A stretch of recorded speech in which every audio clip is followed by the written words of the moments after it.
Sidee ay jasiirad kaneecada badneed ay Malaysia ka ceelisay oo ka saartay midowgeedii ku noqotay dal ka mid ah dunida koowaad yaase dhabaha guusha qaadsiiyey maxaansana ka baranaynaa.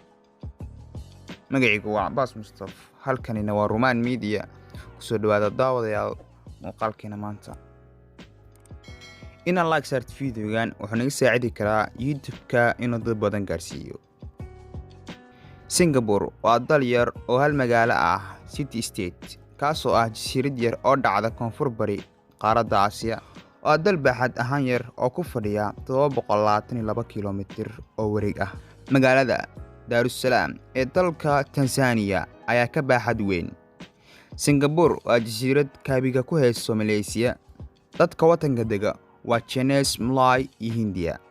Markii ay Britain ka xiroobeen ayay go'aansadeen inay la midoobaan Malaysia oo ay u arkeen dal ay isku dad yihiin.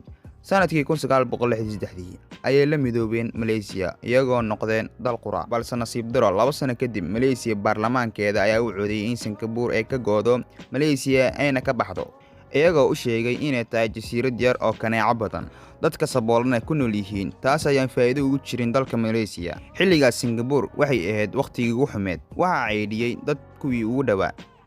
Lee Kuan Yew ayaa ah ra'iisul wasaarihii dalka, waxa uuna u tafaxeetay sida uu Singapore ugu saari lahaa duruufta adag uguna mid dhig lahaa wadamada u hodansan dunida. Lee oo yiri muddo badan ayaa arrintaas ugu mashquulsanaa dalkana kama uusan bixin, waxayna taariikhdu xustaa inuu socdaalkiisii ugu horeeyay oo dibadda ah sameeyay sanadkii 1973.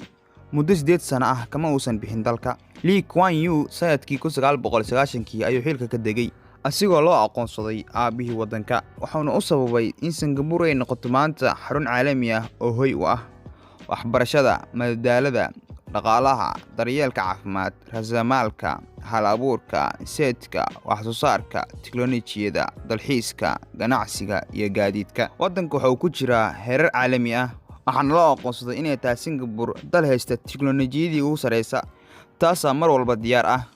Waa dal ay ku kulmeen hay'adaha iyo shirkadaha ugu waaweyn dunida, ayna ka dhacaan shirarka caalamiga ah. Waa dal leh maalgelinta ugu wanaagsan adduunka. Singapore waa dal aad u qurux badan, sidoo kale waa dal uga amnisan adduunka. Waa dal leh dhaqaalaha ugu furfuran caalamka. Dalkan saddexaad kaga jira wadamada ugu musuqmaasuqa yar caalamka. dal uu ku yaal suuqa sarifka saddexaad ee caalamka ugu weyn. Dalku kheyraad ma leh oo xitaa ma laha dhul beereed ay wax ku beertaan. Qudaarta laga isticmaalo oo idil waa mid dibadda kaga timid, sidoo kale ciidda wax lagu dhisto xitaa dibadda ayay ka keeneen. Sidaas oo ay tahay waa dhul cagaar ah, ayna ku yaalaan daaraha ugu dhaadheer uguna qurxan caalamka. Sidoo kale waa xarunta saddexaad ee ganacsiga dunida, xarunta saddexaad ee dunida ee shidaalka lagu nadiifso, dalka shanaad ee ugu hal-abuurka sareeya caalamka, sidoo kalena leh degada labaad ee ugu mashquulka badan caalamka. Sidoo kale Singapore waa magaalada ugu nolosha qaalisan adduunka, taasoo muddo badan soo ahayd. Degada Singapore waxaa lagu tilmaamaa inay tahay horumarka degadaha caalamka. Sidoo kale garoonka diyaaradaha agency ee Singapore waa kan ugu wanaagsan caalamka. Diyaaradda Singapore ee Airlines waa diyaaradda ugu wanaagsan caalamka, iyadoo sanadkii hore loo doortay inay tahay tan caalamka ugu wanaagsan. Heerka horumarka aadamaha Singapore waa dalka 9aad ee caalamka ugu horeeya.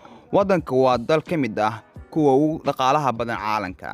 Dhaqaalaha dalku wuxuu kor u dhaafay 370 bilyan, kaasoo ka mid ah 30 dal ee ugu horeeya caalamka. Sidoo kale dalku waa kan saddexaad ee ugu hodansan adduunka. Dakhli sanadeed soo gala dalka Singapore waa 90,000 sanadkii. Waa dal aad ugu horeeya hanaanka waxbarashada. Jaamacadda Singapore waa tan ugu wanaagsan guud ahaan Aasiya. Sidoo kale daryeelka caafimaad ayaa aad ugu wanaagsan. Dadka reer Singapore waxaa lagu tilmaamaa in cimrigoodu gaaro ilaa 80 sano celcelis ahaan.